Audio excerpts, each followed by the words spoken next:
welcome everybody that's in attendance. My name is Ben Townsend. I have Sean Henderson on here with me, and we are extremely excited to present to you webinar session number 7 today.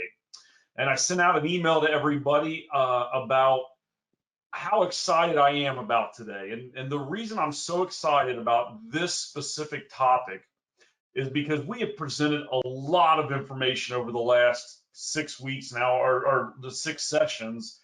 And it can be overwhelming. You can hear all of this stuff going on, and it sounds really, really good. But so many people don't know how just to get started. Where do you go when you look at all of this content and all of these great ideas and you're hearing from people? It can be overwhelming to simply answer the question, where do I start? And so Sean is going to give you what I believe is the answer to where do you start? If you have to pick one thing, do this thing first. And so over the next little bit of time, Sean's going to unfold exactly why we believe this is the most important first step that you can make. So Sean, welcome back. It's always great to have you on here, and I'm going to mute myself. I'll be watching the question windows, so I'll hop back on and I'll stay on here. But as questions come in, I'll jump in every once in a while. Yeah, please do, because I can't read that little question window from where I am. I'm all over it. Because of the age. All right. Well, I'm excited to talk about the subject that basically I'm excited to show you what we're trying to do today. I think it's going to move the needle for several organizations out there. I'm hopeful that it gives you something absolutely practical and absolutely useful that you can apply to your efforts in changing your organization today. And rather than sell that to you, I just want to start talking about it. As we go, I just want to mention a couple of things. There's a little question box down at the bottom. There's also the raise your hand option. If you've got a question, if something comes up while we're talking that you want to ask about, or something that doesn't seem clear to you, either type it in that panel there or raise your hand, and we'll try to get those questions answered. And if we don't cover something during the webinar that you'd like more information about, reach out to us on the Facebook community page, email me directly. Be more than happy to talk to you or address these things individually. And this thing, they just work better with questions. If you've got a question, more than likely someone else out there has a question too. Now today, there are probably going to be some questions, and that's actually a good thing. Today I want to talk about something. I'm calling it data that makes a difference. I want to talk about the evidence health check, or the EHealth check. And most of you probably don't know what that is. I know that at least one person out there on the call has used this tool or used an earlier version of this tool. So Teresa could probably talk about it at length. But we're going to roll it out. We're going to roll out the next version today.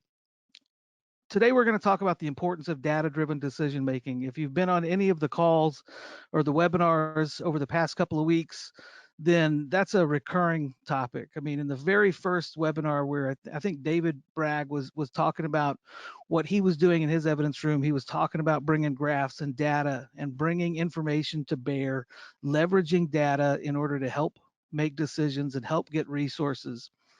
That is absolutely, unequivocally one of the most important things that you can do, but it's also one of the really difficult things to figure out where to start. How do I pull any of this together in a way that makes sense, in a way that I can do? So we'll talk about that. We'll talk about how to leverage data to solve your specific problems at your agency. I want to introduce you to our evidence health check, or the EHealth check, go over a guide, and then talk about kind of how to do it. We'll actually do a live demonstration of the thing as we go. But right now, I realize that you have no idea what we're talking about. So we might as well get started discussing. So when it comes to data-driven decision making, every law enforcement agency, with the exception of maybe, I can't think of any, we all deal with the same constraints. And as such, it's really important that we learn to problem solve, and we learn to get resources efficiently and effectively from our agencies, and that's a tough thing to do. It's a tough ask for most property rooms, for most evidence managers. Patrol is a very obvious component of law enforcement, as is investigations. Those are going to get resourced regardless, because those are the two primary business models of any law enforcement agency. Evidence management can get overlooked. So all law enforcement agencies have limited resources. And we know one thing. We know that police executives make resource distribution decisions based on need. A police chief, the sheriff of a county, is going to make budget decisions based on where he or she sees a need. That's just what we do. I mean, that's budgeting 101. But those needs need to be concrete. They need to be not just abstract thoughts like, oh, this is terrible, or this part of our agency is broken.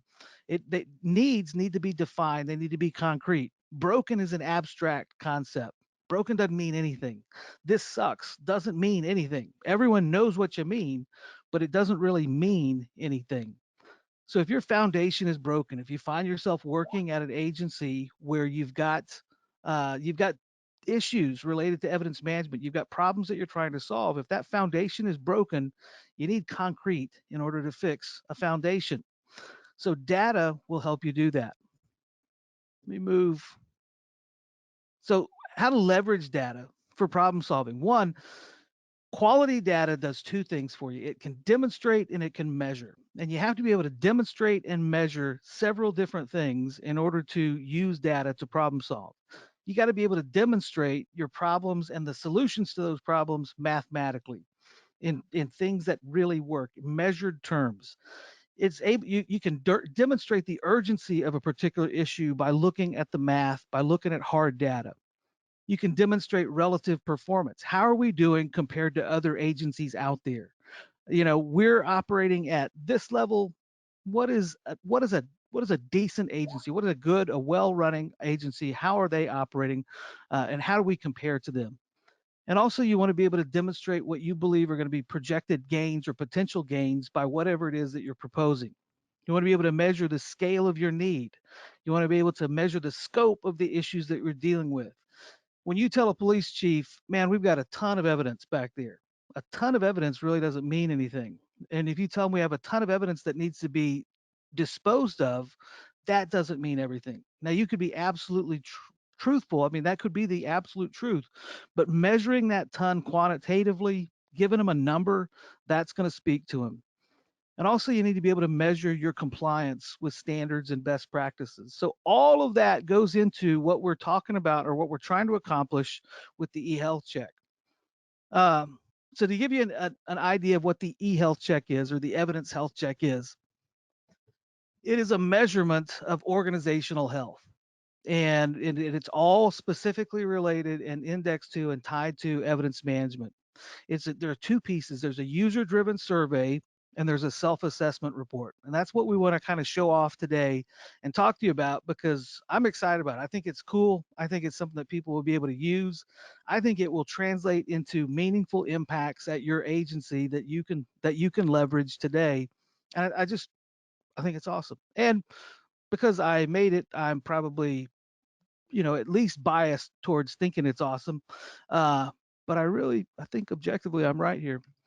To give you a little bit of a history, if you haven't been on any of the webinars, I think maybe I'd like to stop for just a second, kind of give you an idea of what our mission is at the Evidence Management Institute. I mean, we're about partnering with people and training and giving evidence managers tools to be successful. We will work with anybody that has those same shared goals. I mean, we want to elevate the industry. We want to change the culture of evidence management across the industry. And to do that, you got to work with people and you got to give people resources and you got to make some meaningful change in order to accomplish anything. We had an earlier version of the eHealth check on our website, and quite honestly, it was a disaster. It was a manual process. People would respond to the survey, and I would take that data and I would crunch it manually, like in an Excel spreadsheet. And I would like to put a needle through my eye before I did another one of those, because it took hours to accomplish. It wasn't sustainable. We would lose data. We would get information just go into a black hole. So we wanted to find a process that would work, that would be sustainable, that would give people information at their fingertips and give it to them instantly, because I think that's where the value is. And that's what we've been able to accomplish.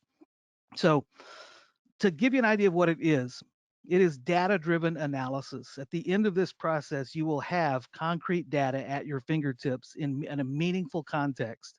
It's a problem solving tool. It's something that you can use as information to bring back to your chief, to bring back to your sheriff and say, hey, look, this is where we're at. These are the problems that we face. I need your help figuring this out because we've got issues that we need to address. It's a quick baseline. It is a preliminary guide. It's a starting point. It is a starting point to figuring out where you're at and where you need to go. And there are a lot of benefits to having this kind of compiled in one single space, because it gives you a place to begin. It gives you something to wrap your brain around where you can understand the problem hopefully differently than you were able to before. Now, I will say this is only going to be as accurate as the data is provided. We can't go in and make sure that the data is accurate, but the data that you put in, as long as it's accurate, it will yield results that are meaningful. And you'll see that as we go along. What it isn't, it's not an audit. I mean, it's going to feel like a mini audit because it gives you measurements, compliance measurements for a lot of different dimensions of evidence management, but it's not an audit. It's kind of like a maybe a mini audit, but it's certainly not an audit. It is not independent analysis. The data that goes in is supplied by you. It's not verified. It's not checked. So it's not an independent, objective analysis of your operations. For that, there are different tools out there. We're not going to talk about those today, but those tools exist. It's just not this. I would also kind of hedge and say that this is not going to be sufficient to help you and finish the race. This is not nearly going to be comprehensive to give you analysis and insight into every area of your operations, but hopefully by the end of this call, you'll see what it will do and what it can provide for you, and then how to access it and how to get there yourself. So, talk Hey, about, Sean, hey, yeah, Sean, I got a question that came in. Can I hop in and ask the question? absolutely, please do. I also want to give you an opportunity if you'd like to find out how to close your Skype out. I know I can hear your. I don't know if it's throwing you off or I not, got too but many windows. I'll close it. that's fine. So just so everybody knows, we're the eHealth check. What we're offering here today is going to be something free for everybody. So I've had a bunch of people jump on here and ask, is there a cost to this? Is it part of my safe subscription? We're going to cover all of that, but doing this check is going to be something you guys are going to have the ability to do for free. So I know I took that away from Sean, but I want to put a lot of people at Yeah, ease that we're not I'll trying to sell something here today. I'll mute you now. Uh, yeah, we're burying the lead, but that's okay. It is free. This is not something that is. We're not selling this to anybody. It's available to everyone. And that's important to probably get out there at the beginning. This is not a sales call. We are not trying to sell you a used car. This is something that we think is just entirely a benefit to you, regardless of what agency you're at, regardless of what software system you use. We think this is something that's going to move the needle for you. Uh, and we'll talk more at the end. So, but if there are any people out there that are selling like a 2011 to 2015 Sportster 48 with relatively low miles, preferably in red or blue, with Vance and Hines short stack exhausts and ape hangers, please call me. So back to the survey, back to the questionnaire. There are two parts. There's a questionnaire and there is a PDF report. So to talk a little bit about the questionnaire, it's completely online. There are 71 questions. Now, the internal mechanics aren't going to interest you that much, but just to give you an idea of what we're doing with these 71 pieces of data, these 71 data points, is we run them through 44 different formulas. And we run those through 76 different scripts to produce that customized script or that customized PDF that you'll see at the end. None of that means anything to you. And if it does, that's weird. But hopefully you'll kind of understand the complexity and the customization that's involved in producing each of these reports, and the results will mean something to you. So you got the questionnaire. Now there's also the eHealth check report. You complete the survey, it kicks out the report, it downloads, or you can download the report immediately after completing the survey. And that survey, I want to talk a little bit about that to help you understand exactly what it is that we're trying to accomplish here. The structure of that thing, we've taken 6 areas of evidence management and we've assessed a score, a section score to them. And there are things like security, accountability, packaging, those types of areas of evidence management. We're putting a numeric score, and it's all based on your responses. It's all based on the survey responses, how you do, how you fare according to each of those areas. There are a lot of little sub scores, and we'll talk about those, but it'd probably be easier to show you. But for every single one of your responses, depending on your response, if it's a concern, if that particular your answer to that question has some implications that could be concerning for evidence management, we flag those responses and we record them. And we will provide very specific recommendations based on those flags, that you can use, and that will be part of the report. The baseline, the smallest report size that I've seen so far has been an 18-page document, and that kind of gives you an idea, or speaks to the comprehensiveness of it, or at least the I don't know what the word is, guts. It's a big document with lots of information. Uh, Volume. It's the yeah. volume. So to give you kind of some of the analytics, some of the things that we're looking at, we'll do a quick staffing analysis. We'll look at the intake efficiency of your operation. How much time do you spend just on intake? And what percentage of your time do you spend on intake? We'll look at 3-year staffing or 3-year disposition ratios. We'll give you a forecast for the disposition of evidence at your agency. We'll also give you some measures or some indexes based on sustainable reporting and sustainable automation. What kind of technology do you already have? How do you currently leverage technology to make you more efficient, to make you more effective, compared to what is available out there on the market? That's another measure. We also look at security and access controls. There are indexes for that. The accountability processes that your agency participates in. How many of those accountability processes are you engaging in regularly?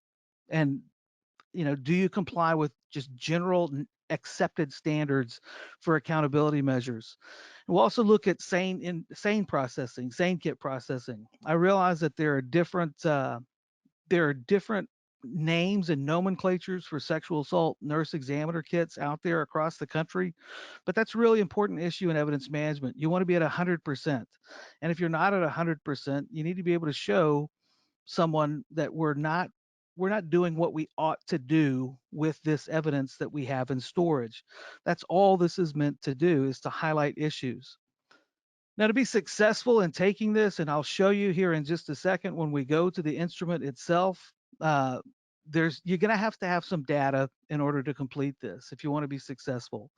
We're going to ask for 3 years worth of intake numbers. We're asking for 3 years worth of disposition numbers.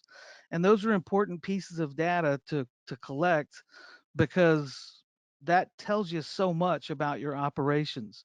We need to know how many items you have in your inventory total. So those are things that, before you take it, realize that those are data pieces that we're going to ask for, that are going to help you be more successful when you complete this thing. Uh, because it's only as useful as the data that goes into it. Your institutional knowledge of your operations is going to be critical. This has to really be completed by an evidence custodian or someone with legitimate knowledge of the evidence operations at your agency. You're not going to be able to complete this if you have a casual relationship with your evidence unit. If you're a chief or a command rank or a supervisor that's not in there day in and day out, that doesn't have their finger on the pulse of the operations of that agency, have an evidence custodian, have a person that works in evidence with you on this to help you go through it, because we're going to ask very specific questions that evidence custodians understand, uh, that someone without training might not get.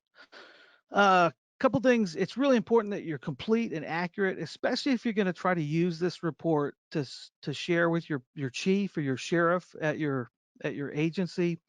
It's only as good as the information coming in. So if there's garbage information coming in, I can't underscore enough, it's going to turn out uh, similarly. So as far as saving, you can stop the survey at any point. You can close the window. If you use the same machine to access the link again, it should pick you up where you left off.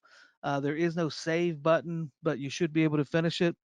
And we'll also kind of walk you through how to download the report at the end and show you what that report looks like uh, at the end of the process. So uh, I want to cover a couple of things before you even see it to kind of answer some questions. I mentioned garbage in, garbage out. All of this is based on your input. So if you have weird inputs, it's going to return weird looking results. And I will say this is still a project that's in its infancy. We feel like it's production ready. It's something that we can put out there, but we're not going to call it a done deal until we get some reports in and kind of check the validity of those reports against real world user cases and use cases. Then we'll feel more comfortable just saying this is it. Uh, so if you're, I won't. We're not even going to talk about that one. So we do already have some plans in the future. There are a couple of questions that might be unclear. So we're going to put some question prompts in there. We'll try to put an online user guide for this, but the rest of that stuff doesn't matter. The future improvements don't matter if you've never seen the project. So here's how to access it. We'll put a link on the Facebook community forum on how to access the beta version of this, but the URL is s.evidencemanagement.com/eHealth. And if you do that, it should take you to a link that looks, well, yeah, let's talk about this. Let's skip it. Let's go straight to the live demonstration. Uh, By the way, Sean, that's a yes. forward slash. Is it? I Yeah. knew it was a line that went like that. So That's all right. whichever, The link that they receive will have, they won't need to know that. whichever line does this thing, use that. Whether it's a forward slash or a backslash, use that one. So if you can, looks like the screen has changed. Can you verify? Okay. And I'm not sure if my webcam is up, so we're gonna have to get a little ugly here. But this is the first screen. This is what it looks like. If you're at a screen that looks like this, you're at the right place. You just click this little thing at the bottom. Now you're going to see a couple things as we go through. I'm going to do this in live, in real time, so that you can get an idea of how long it should take, and we'll talk about a couple of points as we go. That hopefully will be useful to you. But you're also going to see what happens when you don't take typing in high school. So it's really important that you fill in all of the fields, and it won't let you move forward if you don't. So I'm going to use a state hero,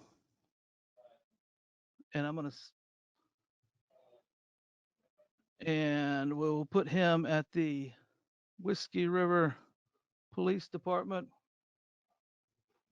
Now I'm planning on sending this to my chief, so I want to make sure I spell things like police department correctly, because you'll see in the PDF everything that you put in is gonna have an input. So it's not other email Willie at whiskey gov. And then since it's Willie, whoops, his contact phone, Austin's area code is 512. It'd be 512-420-2470. That is Willie's phone number. So you hit next. Now the first thing it's going to ask you is total agency size. And this is where some people will kind of screw up at the beginning if you're not paying attention, but we're asking for the total number of sworn and civilian employees at your agency. And for our purposes, the Whiskey River PD is going to have 26 total employees, not evidence management room employees, but how many total employees. And let's say that there are 25,000 people in that population. Now, I'm going to click next. There are 11 screens. Does the agency have full support from the agency chief executive and management? This is one of the only one question screens. We're going to say sort of. Management fails to address critical evidence management issues. And you'll see here, you've got to scroll through this one. So evidence full-time personnel, let's say they have one person in that evidence room, and that person, 50% of their duties are evidence management related. Rather than this might be someone that is, got patrol responsibilities and evidence management responsibilities. And let's say they have one part-time person. If you have no part-time people helping you out, I would use 0. And let's say they work an average of 8 hours a week. So evidence management personnel type, let's say that they are sworn, it doesn't really matter, and that they are rotated every 3 years, let's say. Same thing with the supervisor. Supervisor is sworn, let's say they rotate Willie out every 3 years. We hit next. Some of these are very they're obvious. Does your agency have published policies for evidence management? Yes. And I'm not going to read every single one of these questions to you. Let's see. Let's say they don't have an operations manual. They don't have a training program. Let's say the FTO teaches everyone how to do the evidence. No, most evidence employees. Now, here's one of those data points I was talking about. Let's say at the Whiskey River Police Department that they've got 48,000 items in evidence, and that they store those evidence items in, 1,500 different locations. This one is probably going to be more of a swag, the evidence, the storage capacity. If you're at full capacity or your room is full, you've got no more room, you might err on the side of, 90 to 95%. So let's say that this agency, they're almost full. They're full to the brim. They've got a little tiny closet. We'll talk about storage conditions here. They have no idea what the humidity level is. It takes them all to find things. They don't have cold storage alarms. This is another one of those data pieces. In 2019, let's say they took in 1,857 items. It doesn't have to be exact. In 2018, they took in 1,300 and I don't know why this matters, but 1760, and in 2017 they took in 1523. And let's say they don't dispose of a whole lot, but they got rid of 456 items in 2019, and they really had a banner year in 2017. And in 2015, they just really didn't try at all. This next question might be a little bit confusing. It's average daily intake processing hours. How many hours does it take your agency to complete the intake process? The number of employees times the number of hours. This is something we'll probably change in the future to make it more of a calculator. But let's say it takes Willie and his part-time person, let's say it takes him 3 hours a day. Whoops, that's the wrong button. 3 hours a day. And the evidence supervisor approves disposition. The next screen is more about technology.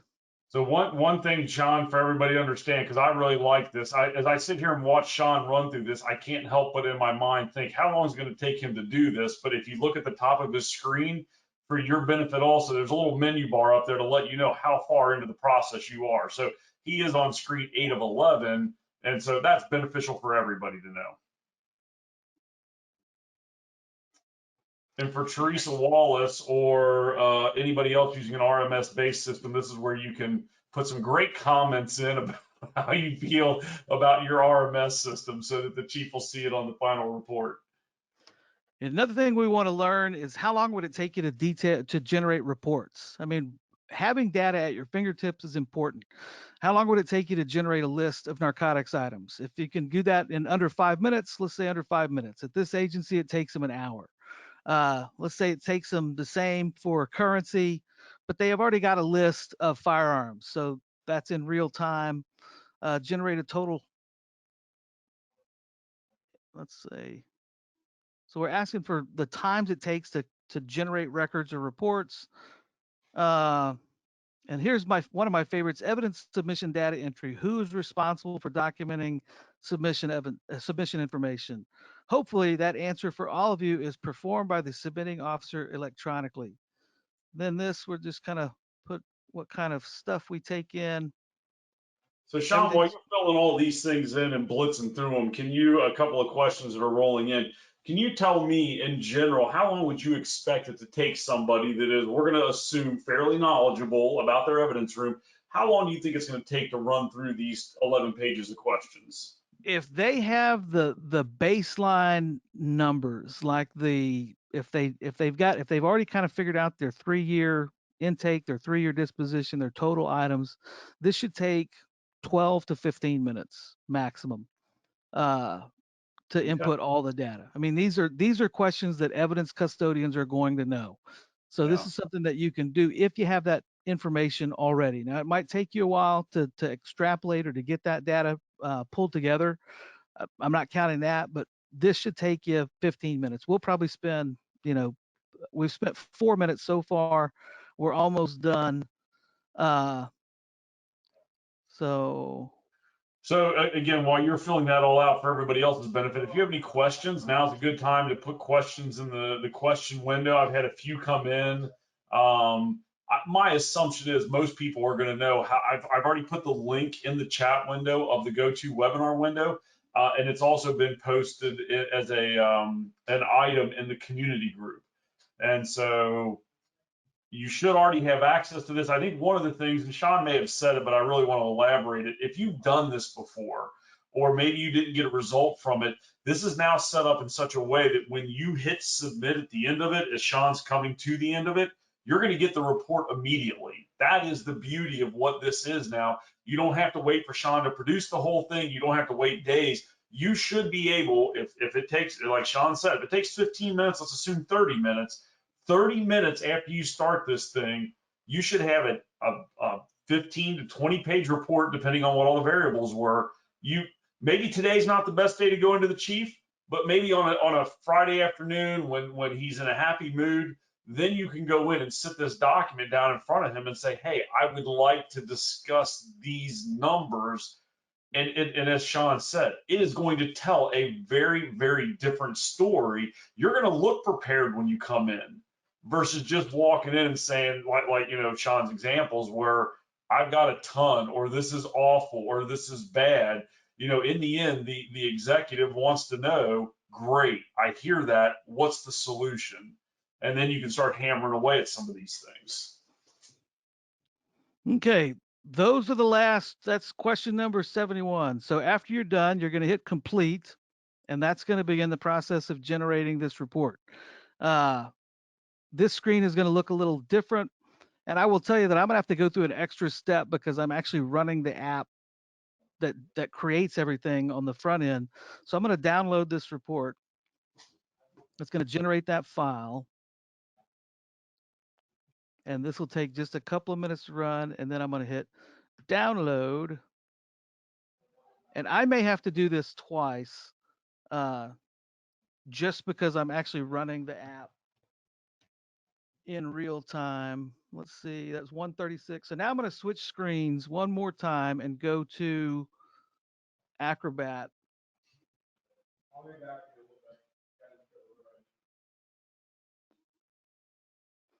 So this is the PDF that you will see, and I'm going to try to. So now as Sean's wrapping it up, in just a minute when we finish this off, I've got two big requests that I'm going to ask of everybody. So hang in there for one more minute so I can make my request at the end, but go ahead, Sean.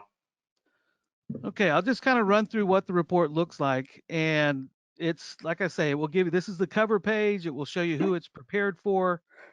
There's going to be a little bit of information here at the beginning, who it was prepared for. It's prepared for Willie Nelson at the Whiskey River Police Department. And then it just kind of goes over, and my screen right now, I've got kind of on night mode so it won't glare out my glasses. So yours would actually be a little crisper more than likely. We explain what the chain strength ratings mean. strong, average, susceptible, or broken. We explain what we mean by system flags and recommendations. We try to give you a baseline for understanding what the survey is all about. And then we get right into the analysis. The first thing that you'll see is administrative support. Depending on your responses, we'll talk about your agency's current level of support for evidence management and some suggestions based on that. We'll do a staffing analysis. You'll see at this police department, you've got one full-time employee that spends 50% of their time on evidence management. We will give you a weekly equivalent for full-time employees at the bottom of this report, and we'll also tell you exactly how many hours you have available to you annually to devote to evidence management issues. And that takes into account full-time and part-time employees. That's the first piece of analysis. That's the first page is staffing. Then we go over some red flags. And I'm not going to go over the text of this, but you'll get an idea of the structure. Some of the responses set off flags in the system. For every flag, there's a recommendation. And you'll see the same thing as we go through intake and disposition. They spend half their time that's available to them on intake at this agency, and it gives an explanation of that. It gives the 3-year intake and disposition ratios. All that information should be available to you and at your fingertips because that's useful information. And let's see. I'm got to go back to the, I know on your screen it hasn't changed, but I've got so many windows open, I've lost mine. We're seeing There we go. Yeah. I couldn't find my screen.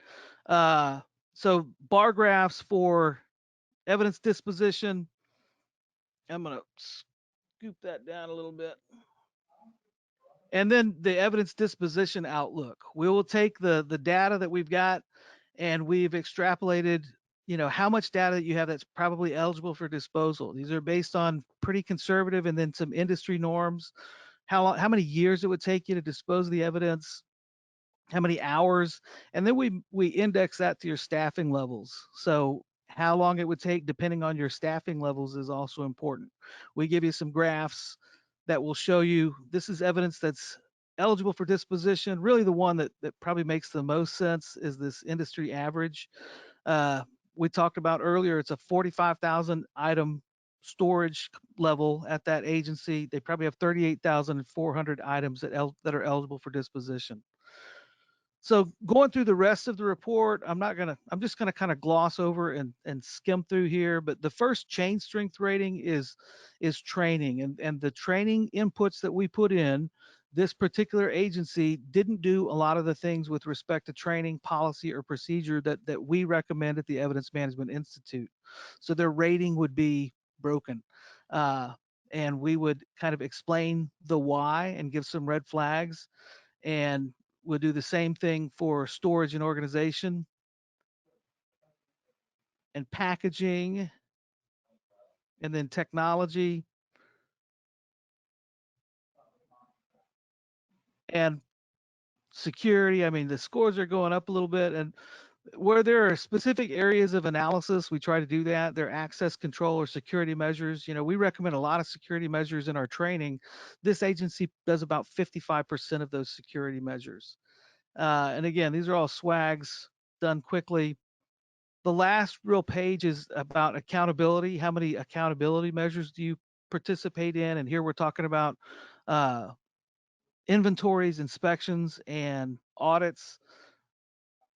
That information is at your fingertips. So the last page outside of the recommendations is kind of just next steps. And that really concludes the report. And like I said, it was 18 pages of data or information. So hopefully that gives you an idea of what the thing looks like and how you can leverage it to your advantage. And trying to switch screens again back to the presentation.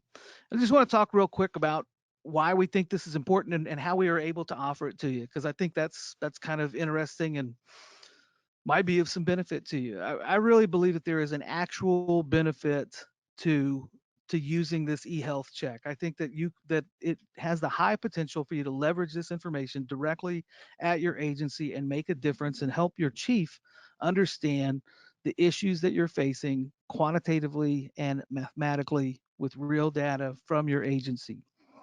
The first version of this, like I said, was a disaster.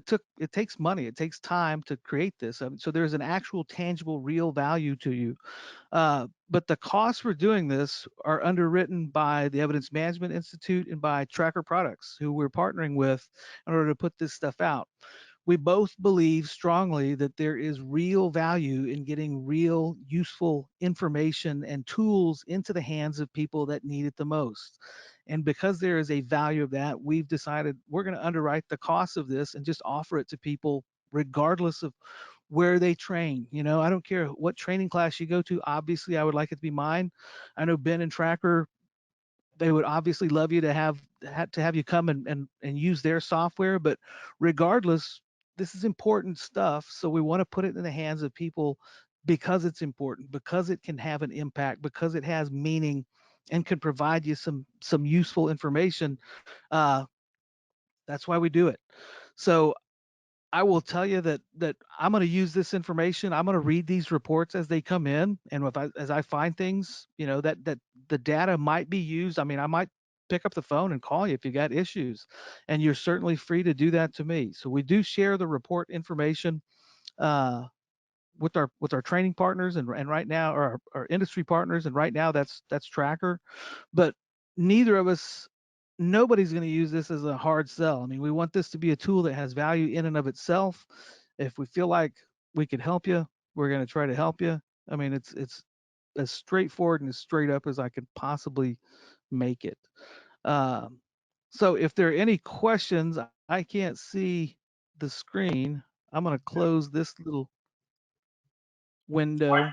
Yeah, I've got.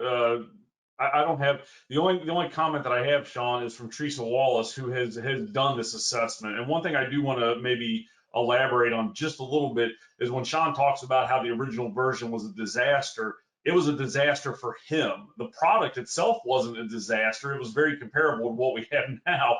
It was his level of effort that went into producing the report that was the disaster. It's now all been automated, and that's probably the biggest request I have from everybody is just to give you a sense the amount of time and effort that Sean put into getting this thing to where it actually functions. Do me a favor and email a couple of people and just say, hey, check out this thing. Our simple goal is to make what you do better. Okay. It is not, again, we're giving this away. We're not doing anything other than trying to enable you guys to better know what's going on in your evidence room so that you can sit down and have a discussion with somebody else about what you're dealing with.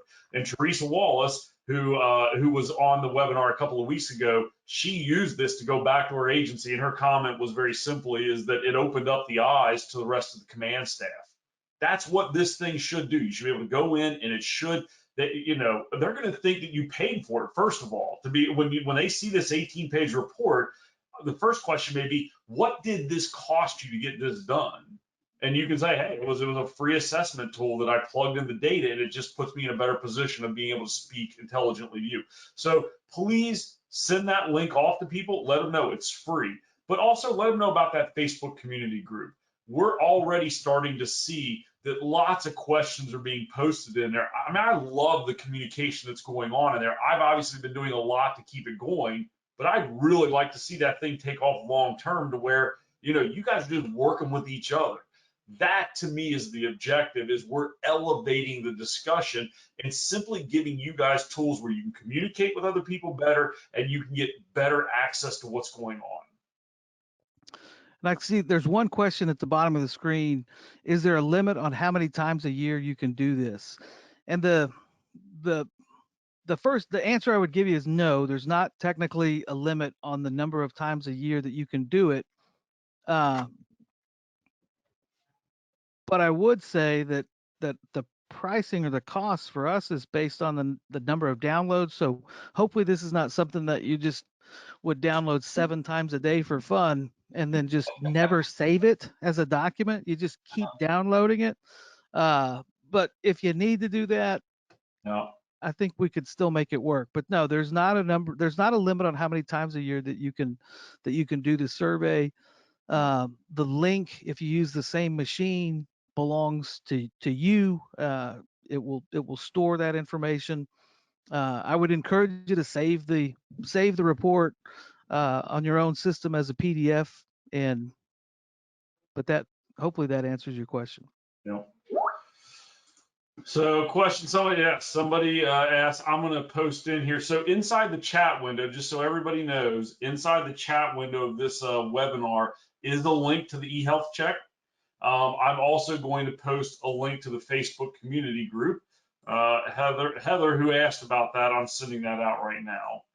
And so here's the link to that. All right, we have another question.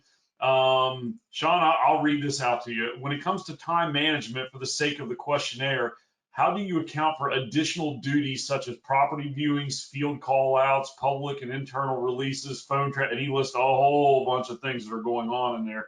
I realize there's no simple answer, but there must be a way to account for all of the additional duties that P&E get jammed with. So yeah, I would say, I mean, because the information that you're going to use is going to be specific to your agency, that particular piece of data, I mean, that's you're going to have a lot of control over that. You'll be able to explain whatever you can explain is what it was intended to measure was the amount of time that you spent on duties as an evidence manager.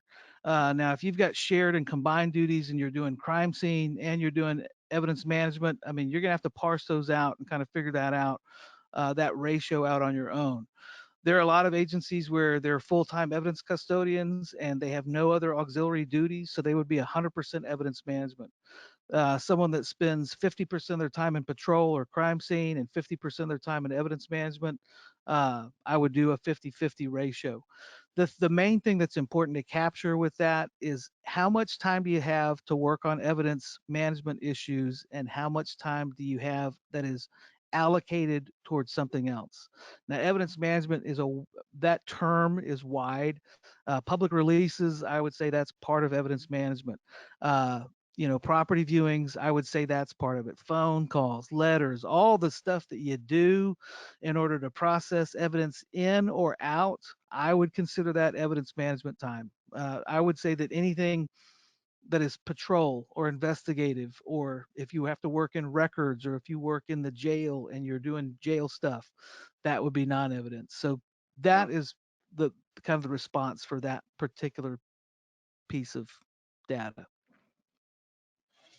Something that came back, I think this is more of a statement than anything, but I certainly could have used this right now with the COVID-19 in my area. So my assumption is because you're on lockdown and now this is something you've got time to do. Is Marshall, is that what you're saying? So we'll see what he says back to that. Yeah, use it now. It's up, it's running. If you have issues, if you have problems accessing it from that URL, holler at me. I will figure it out. But we've tested the links pretty exhaustively. They all seem to be working. So Marshall did confirm that, and I will throw that out to everybody. This whole COVID-19 thing that has hit and obviously rocked everybody's world, the reason these webinars are taking place and the reason the Facebook community group even got started was because of the COVID-19. I mean, I'm hoping 5 years from now, when we look back on it and there's 2,000 members in that Facebook community group, the people that are on here, you guys are going to remember back to that thing started because of COVID-19, not when it was occurring. We literally started this because of that. The assumption was we're now in a totally different world where people are on lockdown. Let's start giving them things that they can do during this downtime so that when you come out, and we will come out, you're ready to hit the ground running, and ready to start moving forward on some of these things. So yeah, I mean, that is the reason we're having these calls is because COVID-19 hit. So yes, the reason we're throwing out, and just I'll tout on Sean a little bit. How many hours do you have in the last 2 weeks getting this report to automatically generate? Yeah, I mean, on this version, I probably spent 120 hours in the last couple of weeks, at least 100 hours putting it together. Wouldn't have been able to do that had it not been for the lockdown. And that's really another thing that we want to encourage people to do is this is a great time to to capture and leverage. I mean, if you've got this time, if your agency, if you're still coming in, this is a great time to work on dispositions. It's a great time to hop on the interwebs for an hour and listen to someone talk to you about things. It's a great time to capture and leverage this to your advantage. We're doing the same thing. I mean, I'm doing the same thing with this. Was something I was able to accomplish. We're looking at doing training differently. So wherever you're at, it's a great time to capture and not just worry it away, or unless you're buying a motorcycle, that would be a great use of your time. But other than that, work on the other stuff. So. All righty. Well, we're down to the last couple of minutes. We're out of questions. There's been a lot of thank yous, and I just want to let everybody know you're most welcome. We enjoy doing this. It is a lot of effort, but the responses we've gotten from people have been amazing. I mean, we've gotten a lot of feedback from people just thanking us for putting all this stuff together. So we hope to keep it going long term and make this sort of a routine, maybe not 3 times a week like it was, but yes, we're certainly intending on doing this for some time to come. So I see stuff rolling in. I don't think there's any more questions. Let me see. There was one. What kind of microphone is this? It's a Rode Procaster, I think. Yeah. Yep. Yes, a Rode Procaster. All right. Are we saying goodbye? Okay. So, hey, I will throw one comment out. Marshall Pierre in New Orleans. By the way, stay safe down in New Orleans. He said, guys, I have to be up front as the police chief at the University of Holy Cross. I'm going to share this info with all the other in the metro area. Please do that. Yes. That feels like that statement is written in such a way that yes, please do that. Share it, send the link out. This video from today will be posted in the Facebook community group. If you're not on Facebook, we do have a YouTube channel. It'll go in there. You can subscribe to those things. Please send this out to everybody. We are, again, the goal is to elevate the industry, and we feel like this is a perfect opportunity and a way to get that done. So we're simply making use of the opportunity that's been, I say opportunity, the disaster that's been thrown at our feet. We're simply turning it into an opportunity. So, all right, I think we're good, guys. Everybody, as always, thank you for coming to this. We will do another one next Wednesday. So we're going to do these weekly now. We think Wednesday afternoon is a good time to do it. So keep an eye out for that next webinar. We'll send you out an email as to what the topic is, and we look forward to seeing everybody next Wednesday at this time. Be safe out there, everybody. Enjoy your lockdown time as much as you can, and progress. Get some things done. All right. Have a great day, everyone. Bye-bye.